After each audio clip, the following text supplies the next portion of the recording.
I think I love to see the development of kids over 4 years as they come in, skinny little freshmen, watching them hit the weight room, the way they grow, they mature. And I just generally like being around kids. Just always like that. It's part of my personality. But Ford's a very, very dedicated player, both, of course, on and off the field. I mean, with everything he does. You know, it's cool to, first of all, see him involved in multiple things, from theater to choir to football. I think he's a guy that just goes all out in all that he does. And so, of course, bringing that to football as a 3-year starter, we've really seen his leadership role explode in terms of helping the entire offensive line. But he still found a way to get here every morning for SAC camp. And of course, off season, he doesn't skip a beat here at school. So no, I think when you add that up there, you know, the commitment speaks for itself and is a reason he was picked a captain by his teammates.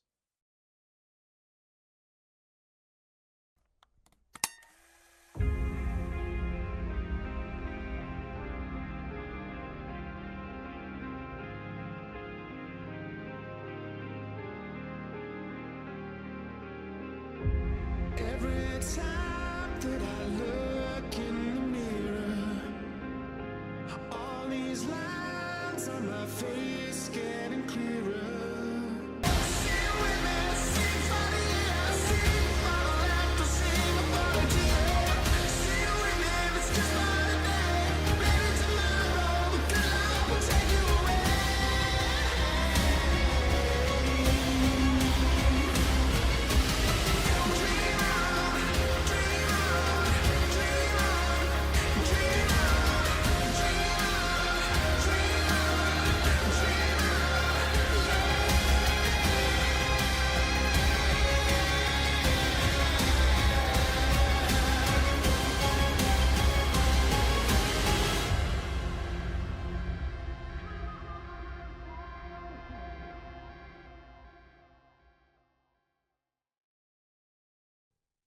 Foard, Polley, offensive lineman, senior team captain at Stratford.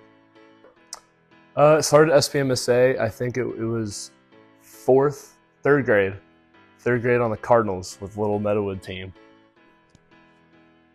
When I was younger, I didn't like football. I didn't really like sports. So like I was just telling my parents earlier, like on my way to football practice, I used to hope it would get canceled because I did not enjoy it. But I was always a little bigger, a little stronger than everyone when I was younger, besides maybe 1 or 2 kids. Sports in general was really my brother's thing. Until I was in middle school and my brother started getting recruited, that's when I realized I was like, oh, this is a real thing that can get me places. That's when I became serious about it, when I was like 12, 13. My role model for sports and most things actually became my brother. And seeing him go off to Baylor and do all those great things, it made me look up to him even more. And I strive to be as good as he is now. Getting to play with him and be at practice with him was one of my favorite things. I was a freshman and he was a senior, and that was really my main drive that entire season, was to get moved up off freshman, which I did. I got moved up to JV halfway through, and then I was on varsity for that playoff game against Heights. Never got in, unfortunately. It's one of my biggest things I wish I could if I go back and work harder and do better and get in and play next to him, that's something I'd love. I'd either say Guthrie or Rankin. I mean, Guthrie being my line coach, I'm around him the most, and being around him so much every day, you know, turned me into a different person versus if I was never around him.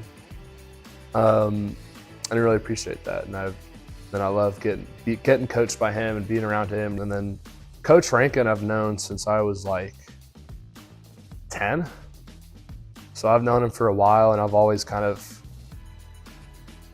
able to talk to him about anything. And just having that connection with your head coach means a lot, especially to me. I mean, I wouldn't trade it for anything. So I've always done choir since 6th grade, which my dad forced me to sign up for it going into middle school. In 8th grade, my choir director half forced, half convinced me to audition for the musical, Willy Wonka Jr. when I played Grandpa Joe. And the way he got me was because, like, oh, who do you want to, it's just acting, it's not that hard. And I was like, I guess playing an old man sounds fun. And then end of freshman year, kind of the same thing happened. And then you kind of get sucked into this vortex of theater, and then it's really hard to get out because you find that you love it. My favorite is probably King Triton.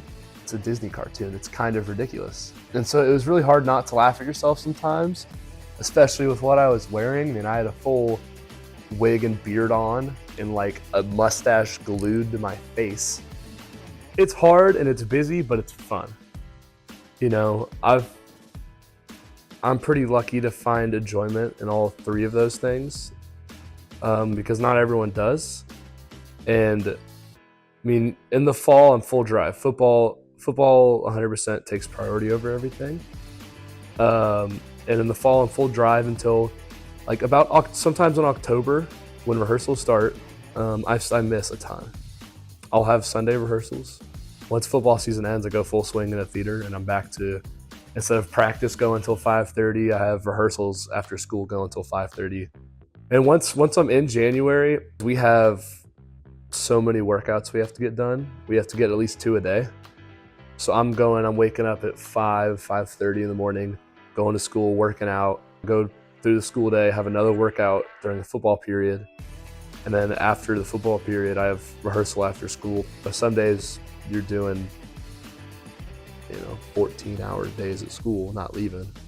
And it's hard, especially with schoolwork on top of that. I have homework or a test, but it's something you deal with because you enjoy what you're doing all the time. And it's easy to be busy when you enjoy what you're doing. Singing the national anthem will always mean a lot to me because my grandfather died that night and he was at the game. And it was something with his heart, and it started shortly after the national anthem ended. So I've been told by a lot of people, and kind of realized that like the last thing he enjoyed was hearing me sing. So that specific time singing the national anthem, now every time I perform, that's what I think about. And so that just made it mean that much more. I mean, coming into the season, we're gonna run the ball all over people. And that's what we want to do, and that's what we're gonna be made to do. And we're going to earn the right to win.